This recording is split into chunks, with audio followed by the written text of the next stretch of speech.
కొడవలు ఎత్తుకొని వచ్చినాడంట. ఈ పాటికి క్యూలో ముందు ఉంటారు వాళ్ళే, ఎందుకంటే బాగా బయట పోయి ప్రశాంతంగా రెస్ట్ తీసుకొని వచ్చింటాడు. ఈడు దున్నినోడు అలసిపోయి ఎవడో చెట్టు కింద పడుకుంటాడు. కోసే టైం కొడవలు ఎత్తుకొని తెల్లారే తలకే వాడే వచ్చింటాడు ముందుకి. సో రాజకీయాల్లో మనమందరం ఈ రెండు విషయాల పట్ల చాలా జాగ్రత్తగా ఉండాలి. పదే పదే పదే నేను చెప్తా ఉంటాను, మా వాళ్ళకి చెప్తా ఉంటాను, మన జిల్లా వాళ్ళకు కూడా, రాష్ట్రంలో కూడా మన అందరికీ ఇవి దృష్టిలో ఉండాలి. రాజకీయంలో ఇవి లేకపోతే మన తెలుగుదేశం పార్టీ బలమైన పునాదుల కోసం ఎవరైతే జెండాని మోసేదానికోసం ఇబ్బందులు పడ్డారో వాళ్ళు నష్టపోయేటువంటి పరిస్థితి ఉంటుంది అనేటువంటిది గుర్తు చేస్తూ ఉన్నాం.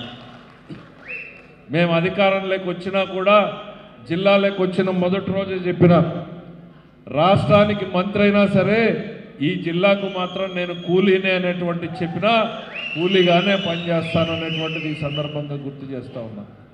గత 5 సంవత్సరాల వాళ్ళ దుర్మార్గపు పాలనని మనం మర్చిపోకూడదు. మనం పడినటువంటి కష్టాలు కానీ, కన్నీళ్లు కానీ, బాధలు కానీ, ఈరోజు రాష్ట్రంలో ప్రజలు వాళ్ళని 11 స్థానాలకు దించారు అనంటే దానికి కారణం వారి మీద ప్రజలు ఎంత భయపడ్డారు, ఎంత అసహించుకున్నారు అనేటువంటి విషయాన్ని కూడా మనం గుర్తుపెట్టుకోవాలి.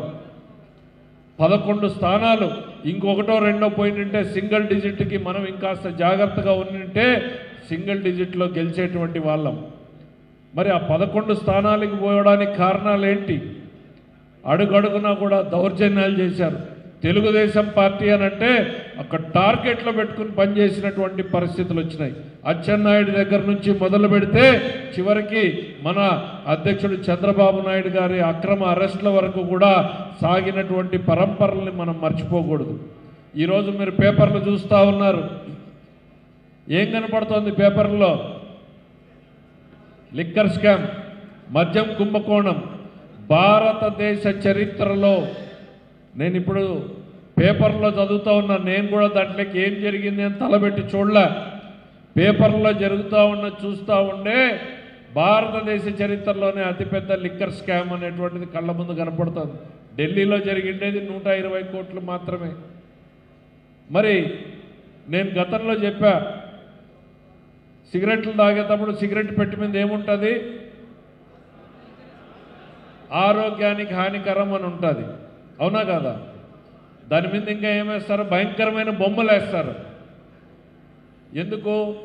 చూసి కనీసం గుర్తుకన్నా వస్తుంది అని. నేను కూడా అట్లా చెప్తున్నా, వైఎస్ఆర్సీపీ ఈ రాష్ట్రానికి హానికరం అనేటువంటిది మనం మర్చిపోకూడదు. పదే పదే పదే పదే గుర్తు చేయాల. ఆ కల్తీ లిక్కర్ తాగిండేది గుర్తుంది కదా? బ్రాండ్లు, బూమ్ బూమ్లు, జూమ్ జూమ్లు, ప్రెసిడెంట్ మెడల్లు, ఈ కల్తీ మద్యం మనకు గుర్తున్నాయి కదా. మనం అవన్నీ మర్చిపోకూడదు. అధికారంలోకి వచ్చిన వెంటనే ఈ రాష్ట్ర ప్రజానీకానికి గతంలో వాళ్ళు చేసినటువంటి దోపిడీని మళ్ళీ మళ్ళీ మనం గుర్తు చేస్తూనే ఉండాలి. సిగరెట్ కంపెనీలకి పేపర్లో ప్రకటన వేసి ఇడిచిపెట్టొచ్చు.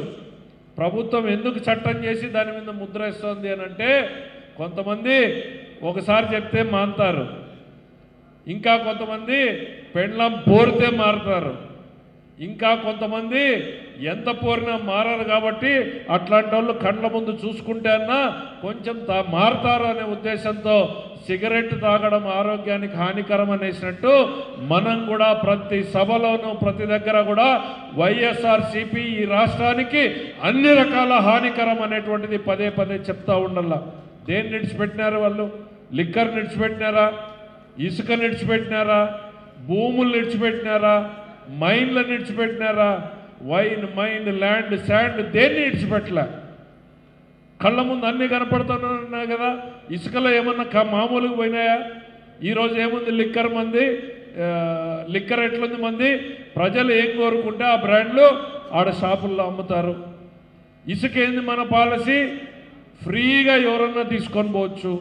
వాళ్ళ పరిస్థితుల్లో కప్పం కట్టి తీసుకొని పోవాల్సింది. సాక్షాత్తు తాడేపల్లి ప్యాలెస్కి కప్పం కట్టాల్సిన పరిస్థితి. ఒక క్వార్టర్ బాటిల్ తాగితే కూడా తాడేపల్లి ప్యాలెస్కి డబ్బులు కట్టాలా, ఒక ట్రాక్టర్ ఇసుక తెచ్చుకుంటే తాడేపల్లి ప్యాలెస్కి డబ్బులు కట్టాలా. ఇవన్నీ కూడా మనం గుర్తు చేయాల్సినటువంటి పరిస్థితి ఉంది. ఇవన్నీ ఒక మర్చిపోతే మన భవిష్యత్ తరాలు మనల్ని క్షమించవనేటువంటి చెప్తా ఉన్నా. ఈరోజు అధికారంలోకి వచ్చింది మన కోసం కాదు, ఈ రాష్ట్ర ప్రజల్ని కాపాడడం కోసం, రాష్ట్ర అభివృద్ధిని ముందుకు తీసుకొని పోవడం కోసమే ప్రజలు మనకు అధికారాన్ని ఇచ్చారన్నటువంటి విషయాన్ని గుర్తుపెట్టుకోవాలి. ఈరోజు మన మీద పెట్టుకున్నటువంటి ఆశలు ఉన్నాయి. నేను ఎట్లయితే చెప్పానో అంగీ చిచ్చుకొని పనిచేసినటువంటి తెలుగుదేశం కార్యకర్తలు ఉన్నారు, అంగీ లేనటువంటి వాళ్ళు ఊర్లో ఉన్నారు. ఆ పేదలు మన మీద పెట్టుకున్నటువంటి ఆశలు ఉన్నాయి. వీళ్ళేదో మా జీవితాల్ని మారుస్తారు, మా తలరాతలు మారుస్తారని పెట్టుకున్నటువంటి నమ్మకాలు ఉన్నాయి. ఆ నమ్మకాలకి తగ్గట్టుగానే ఈరోజు చంద్రబాబు నాయుడు గారి ప్రభుత్వం పనిచేస్తూ ఉంది.